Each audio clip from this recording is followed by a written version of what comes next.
Good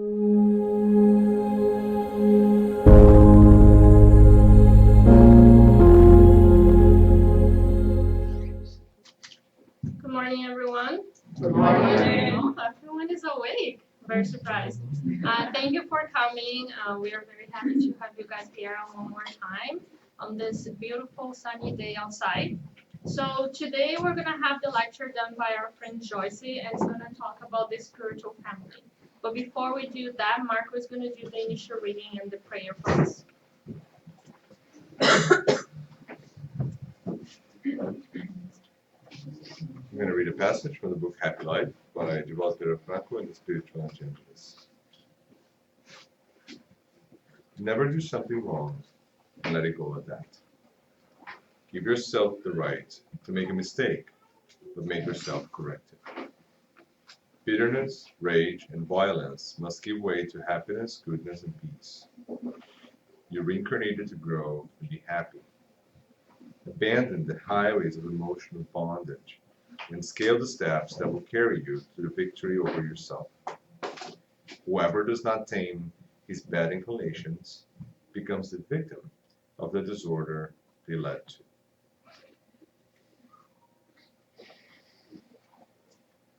So let us all this moment, with our minds elevated to our Creator, would like to ask for the blessings from our Master Jesus and our mentors and spiritual friends present here today. So we may, exercising the law of love that we learned from Him, spread the word of love by talking and discussing the familial ties in the spiritual world and the physical world. May we all this moment project our thoughts into all those in need who are here today, incarnated or discarnated, and all those the other ones in the universe that are in so much need for help. May all of them share with us this moment and be connected with us in peace and love. Thank you, God, for this opportunity, and bless Joyce today, so she can deliver to us the message that we're so needing. Thank you. So be it.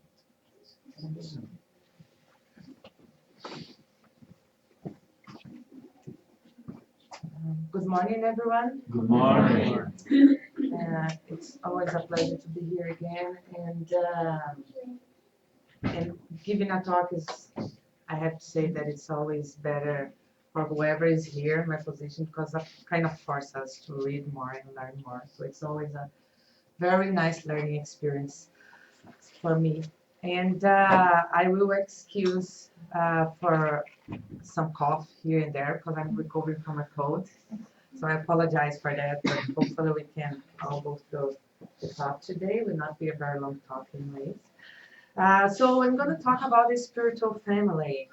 And my goal today is that after this talk, we can all be more open-minded to understand what is exactly is our family in this life.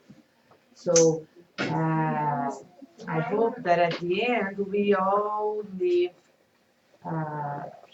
the TSS today with the idea that our family go way beyond our bloody relatives. So, and once we truly learn that, we are prepared to really change this world to a better world. Because only when we understand that my responsibility in this life, it's more than just taking care of my loved ones or my close ones, like relatives. It's only when we understand that our neighbors or even people that we don't know from other countries that are in need, that are living in many conflicts, only when we understand that we are also responsible for them, and we can never achieve a truly happiness if this happiness is not everywhere we see, we are not able to really change the world. We still live in lots of selfishness. We are still driven by selfishness, right? But we are here exactly to learn that and try day by day to decrease our selfishness and open to charity and, and helping, like loving more and more in order to make that not only us be happy, but everyone around us. It's impossible for us to have a perfect life, a house, a work, family, be healthy and happy. If when we look to our neighbors in Africa, for example, and we see that they don't even have water to drink. So it's impossible, right, for us to be truly happy here if we look outside and see so many people in need. And in different types of needs. Some are in need for physical, material things like water to drink or to take a shower. But many others who are considered rich are in need for moral things, for love, for care, right? For example, we see Japan, that is a very rich country, but with one of the highest incidents of suicide. So something is wrong, right? So there are many different needs, and only when we see ourselves as a big family, we are able to really help each other and care for each other. And that was exactly what Jesus tried to teach us. And he truly lived that. Of course, he was a much more elevated spirit than us, but we need to seek for his example, right? And learn with it. That he truly considered everyone as a family, as the universal family, right? Every single person was like a brother or sister to him. And so the idea today is try to learn more what he taught us and try to live a little bit closer to that idea. So, so in this passage, which is the main passage that will guide our lecture today, and then we're gonna see passages from the Gospel according to Spiritism that are exactly kind of trying to explain this passage from the Bible, from Matthew, from the Gospel. Many people do not fully understand this passage, so let's read it together. While Jesus was still talking to the crowd, his mother and brothers stood outside, wanting to speak to him. So someone told him, "Your mother and brothers are standing outside, wanting to speak to you." He replied to him, "Who is my mother and who are my brothers?" And then he pointing to his disciples, he said, here are my mother and my brothers. For whoever does the will of my Father in heaven is my brother and sister and mother. So when we first read this passage, we get puzzled, right? See how come Jesus said that? So he's not considering his own mother and brothers, like in relatives, because that's the first idea that comes to our mind, right? It seems that he's ignoring his mother, like Mary, and not really care about them, and just saying that everyone is his family. And then when we get ourselves deep in this idea and we start to study and we start to have a better understanding, and especially when we bring the Spiritism teaching into this, we can better understand and see that the idea that Jesus brought here, it's way beyond that. It's exactly to show us that not that his own family was not important, but actually that he considered not only his relatives, but everybody as his family. So his mother, as Mary, was not the only person important in his life. She was important, of course, and we see that Jesus never showed lack of respect and appreciation for his mom. Um, but he also considered and also saw that it was also very important everybody around him. So he needed to show love and care for everybody else, right? And this is difficult, right? This is very difficult because we, before Spiritism or before having a chance to learn more about Spiritism, we see our obligations only inside our home. And actually, that is the first step, because our home is our first school. It's exactly at home that we're going to start to practice what Jesus wants us to practice everywhere.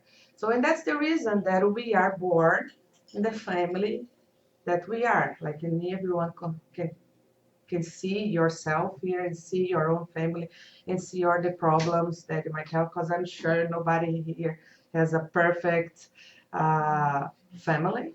There are difficulties, there are challenges, and that's and if we see God is so perfect that He really put you in the family that you need to be, because then when you were born in a family, you were stuck, right? At least for certain moments of your life, you cannot run away. So you really need to deal with that person, which can be your mom, your daddy, your brother, your sister, or your aunt, your grandmother, or someone that's for a certain moment you cannot just say that you are not related to them and run away. Once we grow up, yeah, you may physically run away and live outside or live far or move to Canada and live far. But they are still there, and that connection will never disappear, right? So we feel that responsibility, and it always starts at home, because at the stage we are, it's hard for us to really see ourselves loving everybody else, because we are driven by our selfishness, as I said. So God give us a bloody family, because then you are mandate to really deal and practice charity and practice love and practice forgiveness inside your house first.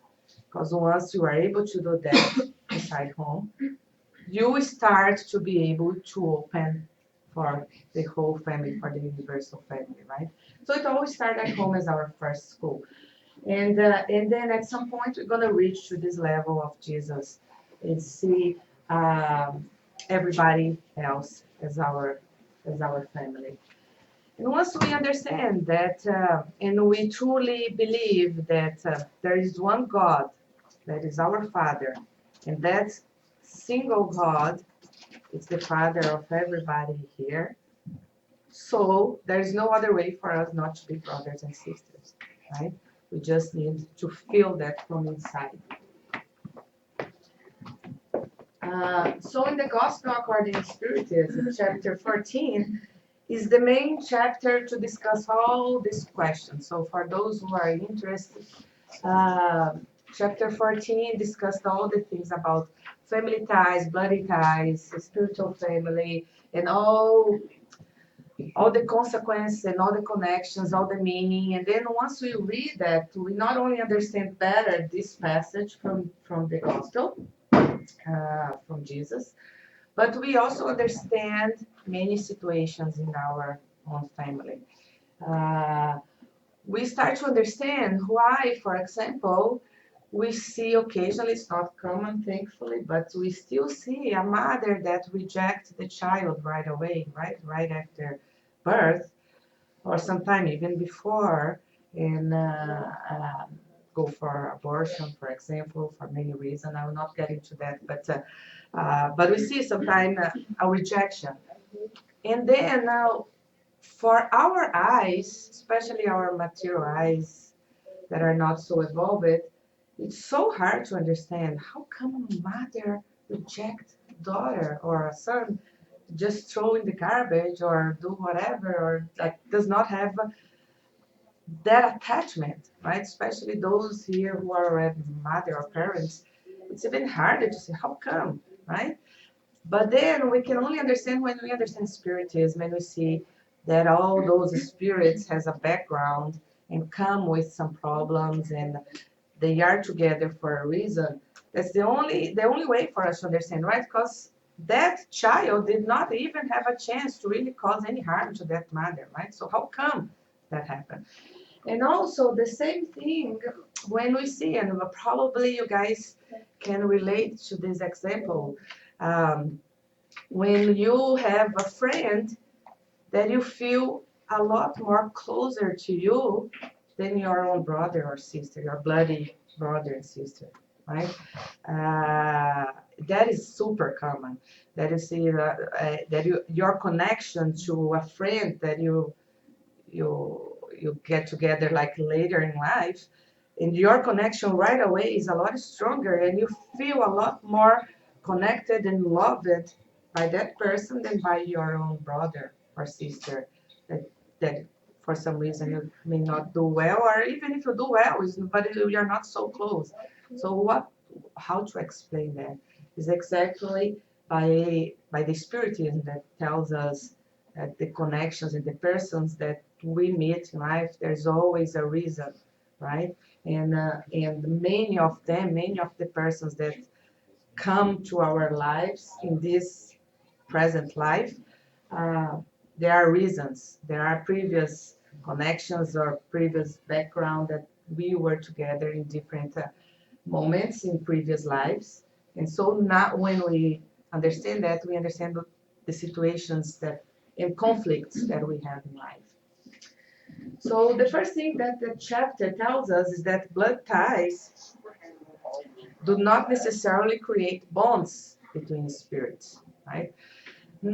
Just the fact that you are in your family, that you are born from your parents, make you connected to them or to your brother or sister, right? Just the fact that the only fact that you are genetically connected doesn't mean that you are bound to each other.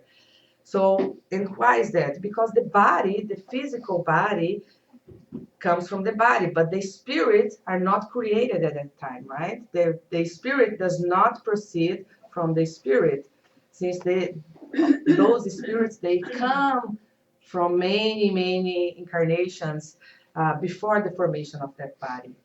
So once I have a child, I'm not creating that spirit. I'm given a chance to create that body that will be home for that spirit that I don't know, not necessarily even being my kid, not necessarily have any connections to me before. We see in Spiritism tells us that many times our family uh, are created by spirits that had some previous experience together, that had some connections together, that has some similarities, but not necessarily that what is going to happen all the time.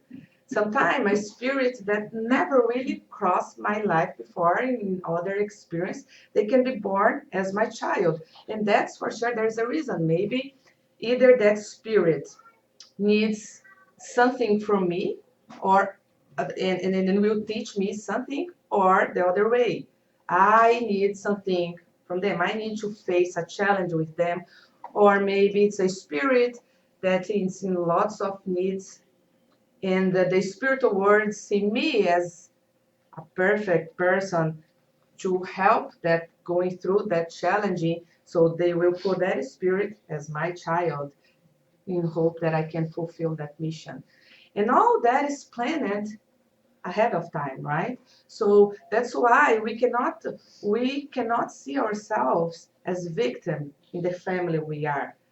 And that is so common, right? Sometimes you say, oh, we see many kids saying, I did not ask to be born when they have conflicts with parents, right? I did not ask to be born.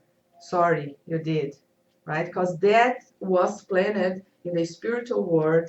And many times, even the challenge that we face, we ask for that as parents, as kids, because we hope to have a chance, an opportunity to go through that trial and improve and grow, right, together as a family. But of course, and thankfully, we forget that. But Spiritism reminds us that all the things that we have is a consequence of something else in the past. So there is no victims in this process, right? It's either you are facing a challenge, either because you made a fault in the past that we need to correct, or maybe you are doing some charity and you did not like as a parent, for example, you did not face challenging to go that make you go through that trial, but you see yourself as a person that can help that spirit. So you accept being in this life as a mom and dad of that poor spirit that needs help, or many possibilities, right? But in another word, you need to understand that whatever you have at your home, there's a reason. So you are not victim. It's something that we asked for, and it's something that was given to you because you can deal with it. So requires sometimes lots of resignation and understanding to strengthen your faith to overcome some situations, right? And thankfully, Spiritism is here for that, to give many times that strength that we need. So sometimes when we open that, especially this, when we have family problem and we open the Gospel on chapter 14, you can find lots of consolation there and understanding about whatever situation you are facing. Also, they say the parents do not create the spirit of the child, as I just said, right? They do nothing more than supply the material wrapping, right? The physical material, the genetics and everything. Although it is their duty to help the intellectual and moral development of the child, right? Because if they come as a parent, they have that responsibility embedded on that process in order to further its progress. And that progress is for both, not only for the child, because as parents, we learn a lot during this process of parenting as well, right? By helping the other spirit, we learn a lot as well. And that help us to overcome with many vices and problems that we carry as well. So the same chapter, this is just continuation, it says, those incarnated in the same family, especially as close relations, are as often as not congenital spirit linked by past relationships. That's exactly what I said, right? Not necessarily they had connections that come from previous life, which express themselves during their earthly lives by their reciprocated affections. But it can also happen that these people are complete strangers to each other, or they may be distant from each other due to past aversions, which, while on earth, are translated into mutual antagonism, which serve as probation. And we also can clearly see that when we see, and that I guess most of the family, we can see that situation where we have same parents, like same couple that has more than one kid, and one kid has nothing to do with the other, right? They have sometimes one kid that are so nice, peaceful, and lovely, and the other kid that goes totally in the wrong pathway and sometimes become addicted or sometimes become a trouble person. And that puzzles us, right? Say, oh, how come they were born in the same home, they received the same opportunities, same parents, same love, same chances? How come one is so different to the other, right? And when we understand this, we see, because we need to understand that what we see there is two spirits that are totally different. They came in the same house at this time and they have a genetic connection, but other than that, they are not connected to each other at all. They are old spirits that has lots of background that we have no idea. But we certainly know that if they are in the same family, that's for a reason. Either for the growth of themselves, like with brother and sister, or the parents, or something needs to be fixed there.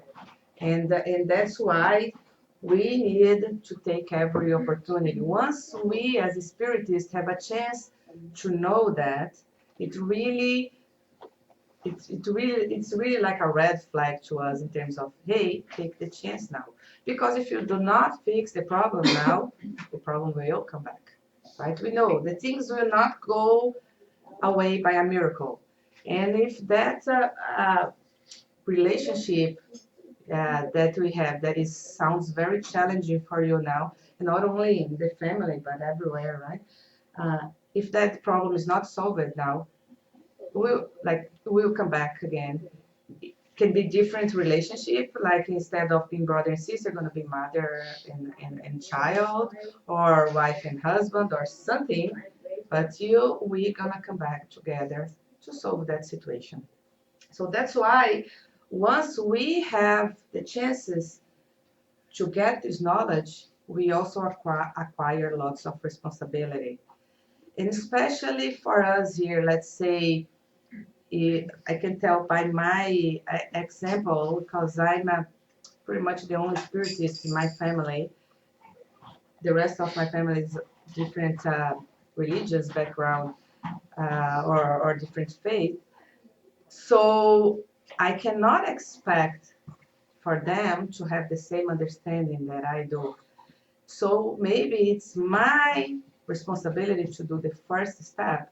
And maybe if they cannot forgive, I should be the one to forgive, because I know what it's all about and what's the meaning of us being in the same house, in the same family, right? So instead of seeing myself as a victim, I should be the ones to see myself as the privileged one that had the chance to learn more and to have a better understanding. So I should be the one to maybe put my selfishness a little bit on the side and do the first step to make that connection and that relationship better, because I know that we're gonna come back next time, and the situation that is bad now can be worse next time, right? So the real family ties are not those of blood, then, but those of mutual sympathy and the communion of ideas which hold spirits together before, during, and after the incarnation. So in this last item, we start to understand what spiritual family means. That goes beyond the blood family, right? Because the real, uh, truly family ties that we have are those that not necessarily with my brother, but will be with a friend, that are really feel connected, because probably we are spirits that has lots of things in common and similar. So, and probably we lived many experiences together that made us more connected to each other. Uh, and that explains why uh, sometimes people from different parents may be more connected than real brothers and sisters. So there are two kinds of family: families through spiritual ties and families through bodily ties, like bloody ties. In the first case, these ties are durable and strengthened with purification, perpetuating in the spiritual world by means of the various migrations of the soul, because the spiritual ties are the ones that happens between similar spirits. So they are a lot more strong ties. And the bodily ties means nothing other than an opportunity for those people to grow together, and maybe after the current life, let's say, they can solve problems or they can get closer to each other and make the bodily ties that has in the present moment become a truly spiritual ties. Because that person can be strange to me now in this incarnation, and that's why I have so many conflicts. But if we are able to solve that problem together and love each other, we're gonna become connected for the rest of life, right? And even in future incarnations.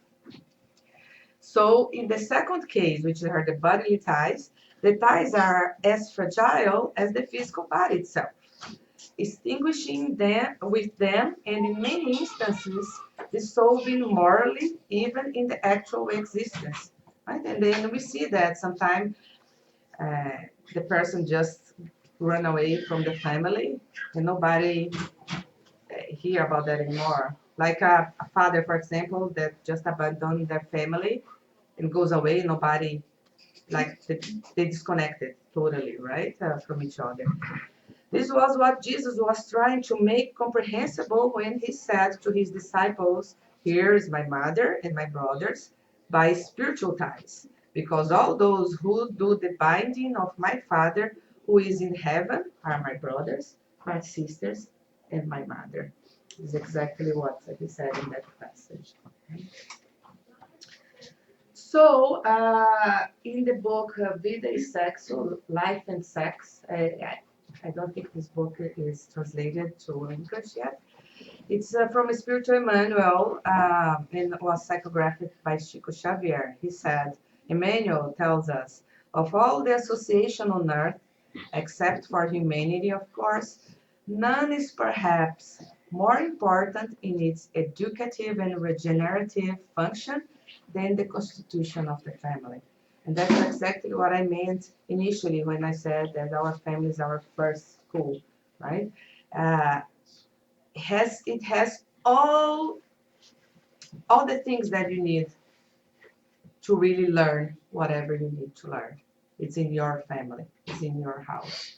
So that's why it made me do lots of reflection when I face a challenge situation, and I hope that triggers that type of reflection on all of you, to think about, oh, why is this happen? Why I'm having this conflict? Why I'm having this fight with someone? Or why we are so different? Why all the time that we start to talk, it seems that like we are triggering a fight, or why we think so different? Why like and think about it and try to put yourself in a position that maybe I can do something different.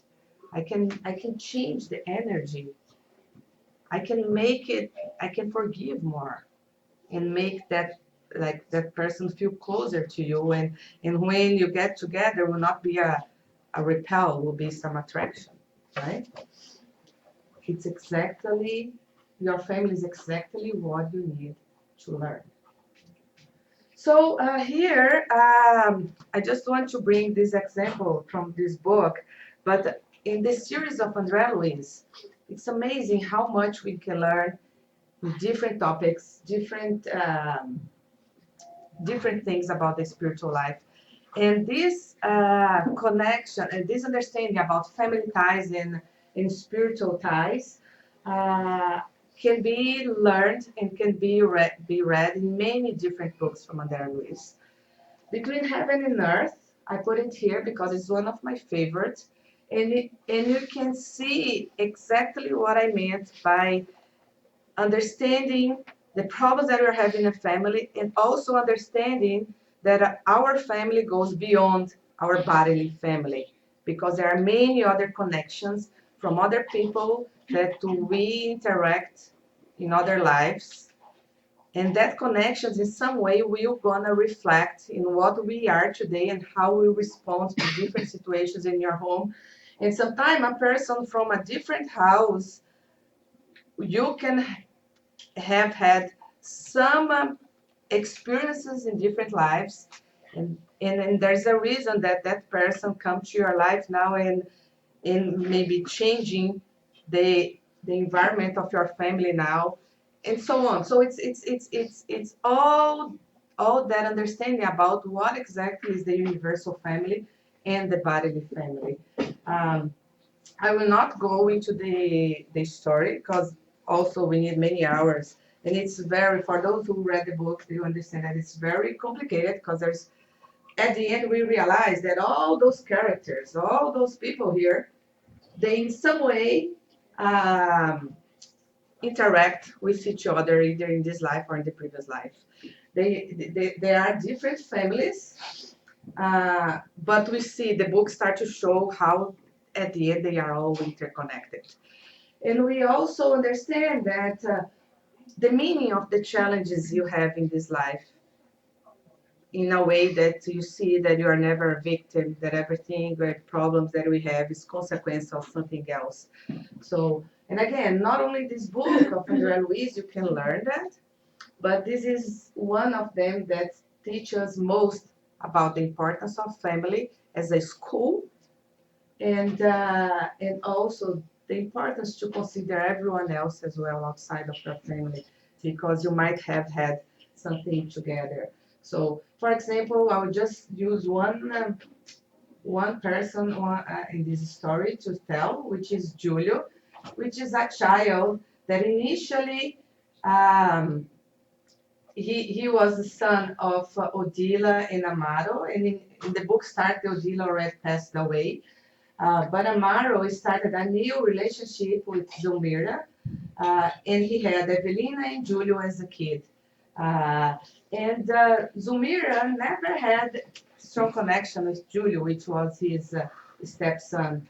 And she, in some way, helped for an incident where Julio passed away the first time.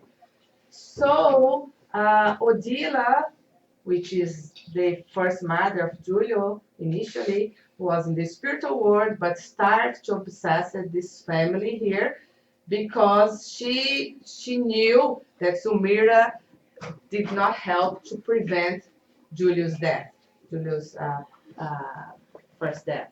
So then we start to see how the spiritual world affects your family, your life, and we start to understand those connections.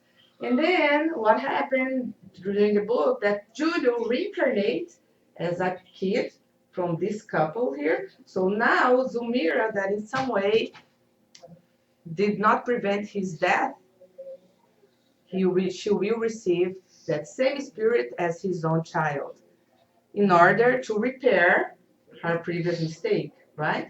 But because of previous experience and previous conflicts and mistakes from all those spirits, Julio came as a son of Zulmira with many health problems. And he didn't live too long. A few years, I don't remember how old he was, but he passed away because he came with a throat disease and some complications. So, see, Zulmira initially did not prevent his death, and then she received that child that is very sick that just lived for a few years. So she faced that very difficult situation of having your own child with a chronic disease and unfortunately did not live too long. So again, how those who are parents, they can understand this situation, how difficult it is to have a child with the disease. But you have to have in mind that that also has a reason, either for you or for the child or for the family in some way. You are not a victim. And we kind of question so much, right? God, of why I have this child, why it's so complicated, why I'm suffering so much, why I see this little one, because it's so hard to see child suffering, right? And we tend to think, oh, this is not justice. How come God is just to allow this poor little child to suffer? But we need to see beyond that and see that that is a young child in your eyes, but a very old spirit, maybe older than you as parents, right? So once you understand and have some resignation, instead of feeling guilty and feeling as a victim, you're going to start to pray and ask God the strength to help that little one or that spirit to overcome that situation. So hopefully in future we can all be get together again as a family in a totally different scenario, having a better life in our eyes. Okay, so this book shows a lot of this, and also there is this other family here that you're going to see that there is some connection with this one, and a lot of conflicts and many related to previous life, and now they are together in this life in different kind of relationships. Some are co-workers, some are just neighbors, or in other words, this is exactly us. We have this. We have problems in our family. We have kids that are born with diseases, with disabilities. We have parents that get divorced, and then we get a stepfather or stepmother that sometimes we face very difficult moments to have a good relationship. And we also have neighbors that kind of becomes so closely friends to our family, and maybe we were together before and that neighbors are just there to help. Like, see, there are so many interactions that clearly tells us that we really need to understand that we are all eternal beings and we are facing the situations that we are facing for a reason, and that we need to care about everyone, because that person that means nothing to me today can be my child the next life. So it's a very, very nice book that I highly recommend, and we do have here in our library, and I think we probably have to sell as well for those who want to purchase. But again, this is just one of the books of André Luiz. In this series, you see many, and we can see ourselves in many different stories that André Luiz bring to us, truly help us to understand the problems that we are facing in our own life. Although this was written like many, many years ago, but still correlate very much to our lives in the present moment. So then you ask me, okay, after reflecting about all this, how can I improve my environment at home? And I listed here just a few things. But of course, this is not a recipe. So everyone should kind of reflect on your own situation and try to see exactly what are your own needs. And I can tell you that most of the things should start by you. Do not expect that your mom change or your husband change or your kid change and start to have some respect to you, because it's an absurd that a child that does not respect a parent or has gratitude towards a parent, right? In our eyes, it's how come they have to respect me? But maybe you are the ones that should change, because also we cannot change nobody else except ourselves. So maybe the first step should be done by us. So watch and pray. We always have to watch and pray all the time. Watch in order to prevent that bad feeling that you are having in you now, or that guilty, contaminate the whole energy of your family and bring disharmony to that environment, right? You can help that by watching your thoughts, by watching the energy that you bring to home. Build a home based on the gospel, and Jesus is the best for us all to learn what we should do in order to live in harmony, right? He's our master and the best example. We always should have goodwill, tolerance, and humility. Those are key for us to be able to truly love each other. And again, this starts at home, because the home is our main school, but we need to translate all this to the universe, to our universal family, our spiritual family. André Luiz mentioned that in one of the books. We are architects of our own road, and we will be known for the influence we project on those around us. And we truly project a lot on those people beside us. We can project good things or bad things. And not only in our relatives, but our kids and also our co-workers everywhere. So we can make that relationship better or worse. Emotional education and forgiveness should be practiced constantly. And the best place to start that is our own home. Once we are able to forgive at home, that's the only way that you can truly forgive outside, right?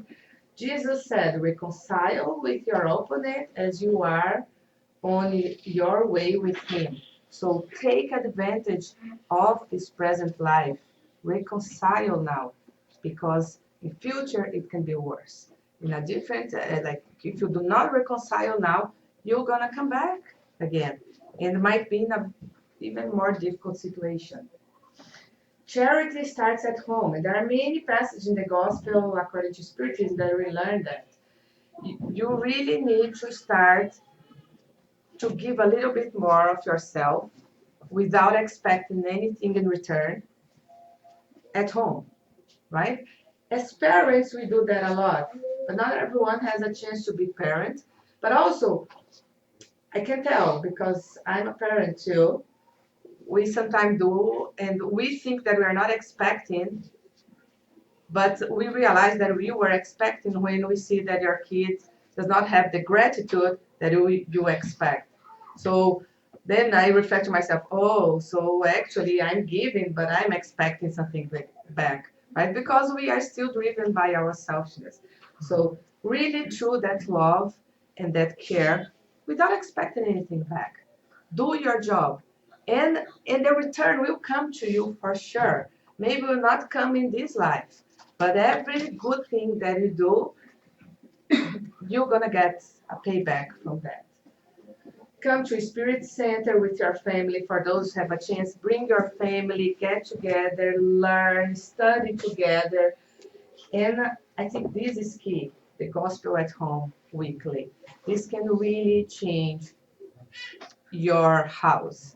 Like to at least once a week, take together. If someone in your family does not have the same faith as you, or does not like to pray, so that's okay. Then we'll not force anyone. You can do pray even alone by yourself. But if you have a chance to bring everyone together, it's even better because it's a moment that we not only pray, but we reflect about different situations. Depends on what passage you read, you can see the problems that you are having in that and kind of help everyone to open their mind to forgiveness and to love because we can all learn together with Jesus. And also, many books from Spiritism teach us how important is that moment, how much help we will receive from the spiritual world in that 5 minutes, 10 minutes that you get together as a family and we pray. Okay. And for those who need assistance, you can always talk to one of the workers here and at the TSS to help to establish the gospel at home in your home. It really makes a difference. So Paul of the Tarsus also said in one of the letters, anyone who does not provide for their relatives, and especially for their own household, has denied the faith and is worse than an unbeliever. So our house, our home, our family is our main responsibility in this life. We need to take care of that in order to spread that love and care for the whole world. So it starts in our house. We cannot love everyone else if we do not love those who are close to us. Although we may think that we can, but we cannot. So our obligation starts at home. And once we are able to establish that at home, you are able to translate that to outside. And this passage from Chico, he mentioned, this is Chico Xavier saying, it's not a psychographic passage. He told us, but charity is not just about doing good to show the world how charitable we are. Charity begins within our home, with our family, respecting everyone who is close to us. Be tolerant, patient, know when it's time to listen, to speak, and to criticize too. Positive criticism. When we can do it from the heart without grudge, hatred, envy inside our house, we will be prepared to do charity outside our home, which means we will be happy to receive love, affection, and friendship. We are not giving, but actually we are receiving. From the moment we are humble and accept everyone as they are, our lives improves a lot. We grow spiritually and we will always continue to grow. Let's be charitable to ourselves. Let's take the opportunity to love and to be loved. We are all brothers, sons of the same Father. There is no need for rivalry. We are the ones who direct our lives. Remember, that's what I'm saying. We are not victims. We are the ones who have the chance to choose the pathway we want to go. We are the driver. So we are the ones who direct our lives toward greater evolution. Let us not be afraid of anything. The faith we have will lead us to the path of good. And that is so true and so strong, because once we really reach to that strong faith, you will have the resignation to understand the difficult situations. You will not see yourself as a victim anymore, and you really understand what are the meaning of the problems you are facing. And there is no other way than to succeed in life. Because even if the life looks so miserable to you, once you understand that there is a reason for your learning and for your progress, you'll be able to get to the end of that current life, and succeed and be a better person and grow. Because in our eyes, success means one thing, but in the spiritual world, it's a very different thing. Success does not mean being happy, healthy, with a house, with a work, with beautiful material things. Success means being able to face the challenges you have now with resignation and understanding and faith. If you are able to get that, at the end you will succeed. For sure, in the next life, you're going to receive the recompensation that you couldn't see in this present life. So just to end, here is again an example of the universal family and what we should do, right? As I initially said, you will never be happy if your neighbor is not happy. So we need to get together and build a new world and build a new place. Like we cannot just transfer the responsibility to the politicians or to whatever, like, and feel that oh, but I'm the only person, I'm just one in a planet that has millions, billions of people. So what I can do? Yes, you can do a lot if we start by doing the right thing and by showing some respect, some care, some love to the others. You can change the world you live. There are many opportunities, right? And if we get together, we can be even stronger. Having the understanding that it starts on your family, but our true family goes beyond that one in your house, you can do a lot. And again, we never be happy once we see at least a single person or a single child crying because they do not have the basic things. So, or when I say basic things, can be either material or spiritual. So we need to grow together. Only once we get together and put our hands together, we are able to really grow as a family the way Jesus has taught to us. All right? Thank you very much. Thank you, Joyce. We still have a couple minutes if anyone have any questions, any comments, anyone online as well. No? Yes. Thank you very much for your presentation, Joyce. It's a lot of food for thought. And, well, it's more like a personal question because it's something that I struggle with, and you mentioned in your presentation. It's the fact that we don't have to ask our children to be thankful for what we do because we do that from our own hearts. And I totally agree with you, but I generally think that, so how can I teach them about gratitude if they don't appreciate what I'm doing for them? Because I'm me and their father, like we are doing more than anybody else in this world, right? So how can we be, generous and still teach? Finding this balance is something that I really struggle with. As a mom, I ask that question as well. I struggle. I have the same struggle. I think every single parent has, right? I don't think I have the magical answer, but what I believe, and I try to keep repeating to myself, is that keeping doing with love and give the example, because in other words, your kid will never learn how to be grateful to the parents if you yourself are not grateful to your own parents, for example. So show them that respect not only to your parents but to everyone else, and And then it will be up unto them. We cannot change them completely. We can show example and show love, and we hope that they get it. I don't think there is any way to really force, right? But the teaching will come by example and by your own love. And sometimes I also face a situation that it seems that, oh my God, I don't think they are getting anything because I mean, how come, right? I face that too. But I think I try to tell myself, keep doing what your heart tells you to do and try to be the best example. Of course, we fail too, we are human. We are very far away from perfection.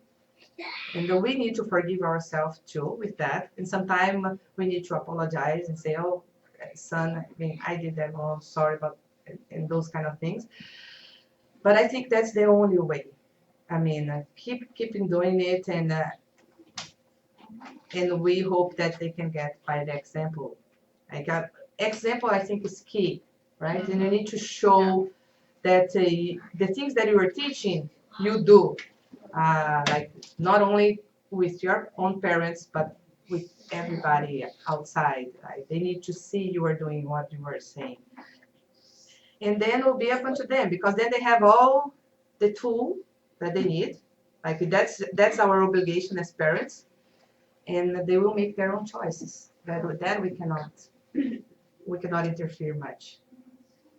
But it's a struggle, yeah. And I think you pointed out something that's really important is being the example, right? And we know how difficult that is in any situation in life.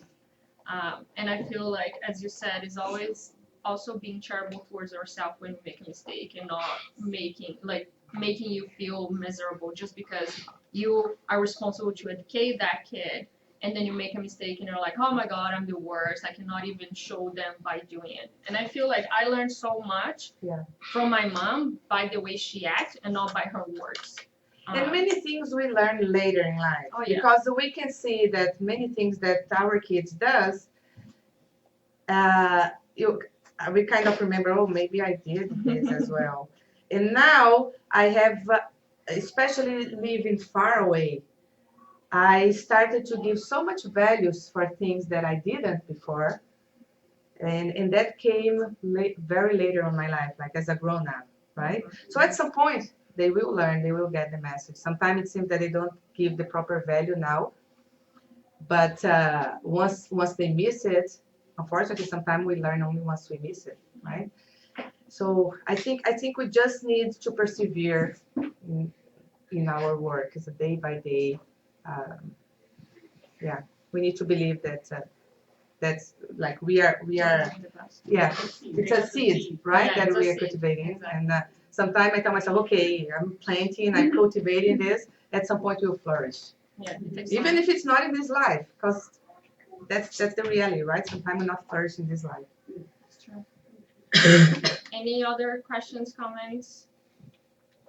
No? All right. Thank you very much, Joyce. Thanks for those who were watching us online. We invite you to do your own prayer. We'll get together and do our prayer and pass this here. Thank you.